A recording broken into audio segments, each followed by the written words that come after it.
जय Hind ladies and gentleman. Crack SSB master class a product of आफ्पा के defence news scan में मैं आमिर आपका वेलकम करता हूं। इस एडिशन में हम 21 मई 2020 के डिफेंस न्यूज स्कैन करेंगे।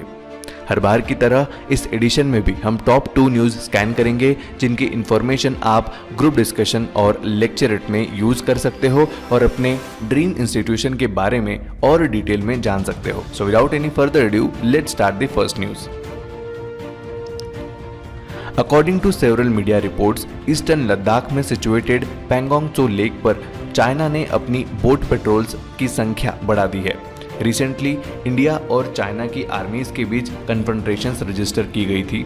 इंडिया और चाइना के बीच ये डिस्प्यूटेड लाइन, जिसे लाइन ऑफ एक्चुअल कंट्रोल भी कहते हैं, कितनी डिस्प्यूटेड है इसका अंदाज़ा दोनों देशों के बाउंड्री लेंथ क्लेम से ही लगाया जा सकता है।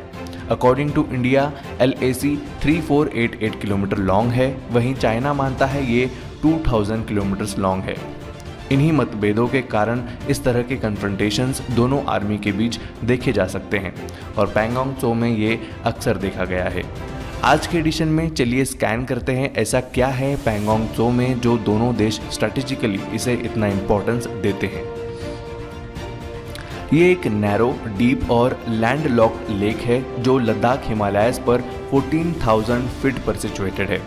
टैक्टिकल सिग्निफिकेंस की बात करें तो डायरेक्टली ऐसी कोई खास इंपॉर्टेंस इस लेक की नहीं है, बट ये चुशूल के रास्ते में पड़ता है।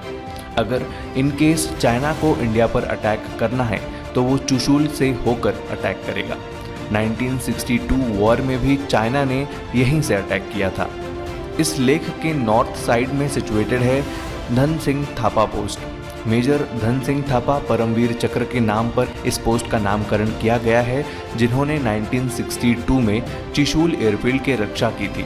इस एयरफील्ड का करीब होना भी इंडिया के लिए पैंगोंग त्सो लेक का इंपॉर्टेंस बढ़ा देती है।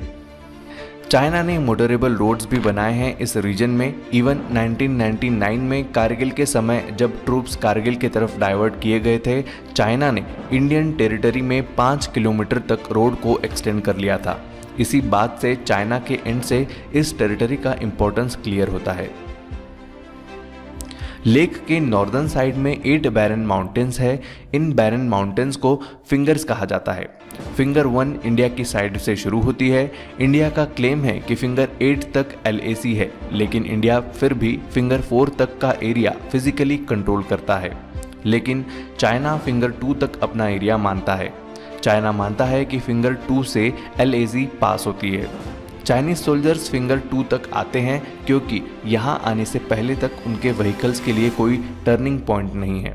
इसी वजह से इंडियन सोल्जर्स भी फिंगर 8 तक पेट्रोलिंग करते हैं। इसका मतलब फिंगर 2 से फिंगर 8 तक दोनों आर्मी कभी भी आमने सामने आ सकती है।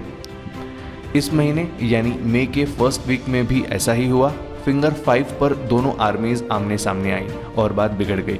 तो ये था पैंगोंग त्सो लेक का ओवरव्यू और इससे रिलेटेड कुछ इंपॉर्टेंट इन्फॉर्मेशन। और इन्हीं कुछ रीजंस के वजह से चाइना ने अपनी बोट पेट्रोल्स अब पैंगोंग त्सो लेक में बढ़ा दी है। नेक्स्ट न्यूज़ पर बढ़ने से पहले मैं आपको आफ्पा crack SSB master class telegram channel से अवेयर कराता हूँ।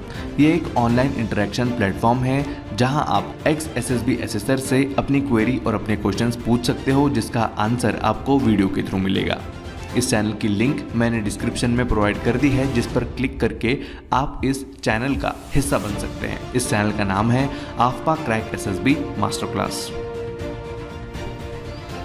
अब चलते हैं नेक्स्ट न्यूज़ पर।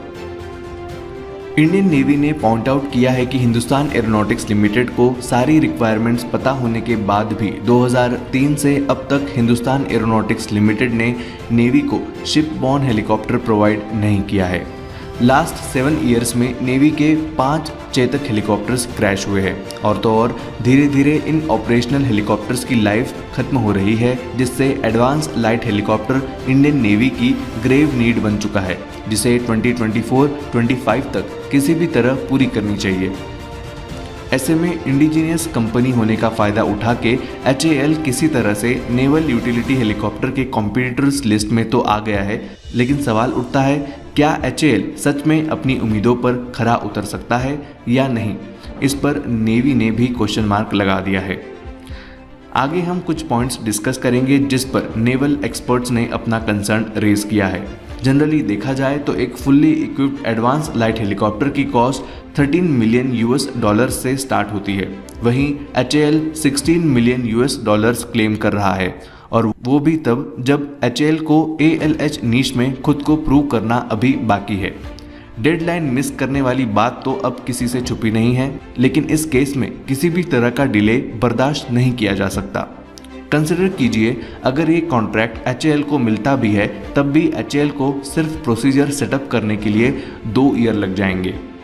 जैसा कि हमने कल की वीडियो में भी डिस्कस किया, ध्रुव मार्क 3 का ऑपरेशनल परफॉर्मेंस अब भी नेवल स्टाफ क्वालिटेटिव रिक्वायरमेंट्स के स्टैंडर्ड का नहीं है। ध्रुव मार्क 3 वही चॉपर है जिससे HAL advance light helicopter inspired होगा।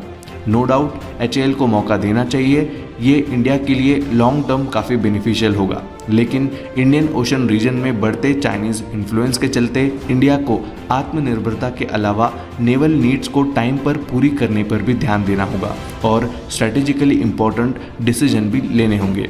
इस तरह से इन पॉइंट्स को मद्देनज़र रखते हुए नेवी HAL के फेवर में नज़र नहीं आ रही है।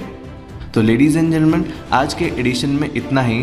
कल फिर मिलेंगे नए एडिशन में, तब तक के लिए स्टे होम, स्टे सेफ। जय हिंद, जय भारत।